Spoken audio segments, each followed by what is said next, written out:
Okay, it's finished. Okay, check it out. I got a cold water going in. There's the vacuum breaker here.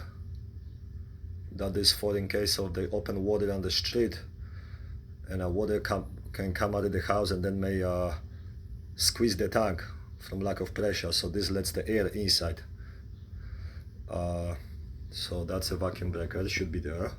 I got mine, the unions, the electric unions, I put it there too. Maybe the place won't get clogged up like on the other one. And here on the hot water, I put a valve here to shut it off. I put another valve there to shut it off again.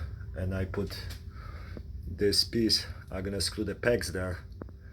So in case if I wanna go to that water heater there, that's gonna be connected. I think I have it in show, I can do that.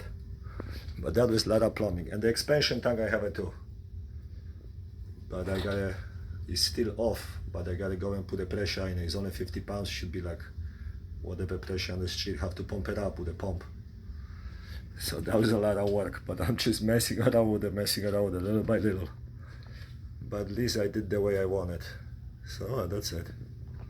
That's the way they should be done, I think, anyway. When you have two, just put this valve there so you can connect to the other one in case of emergency.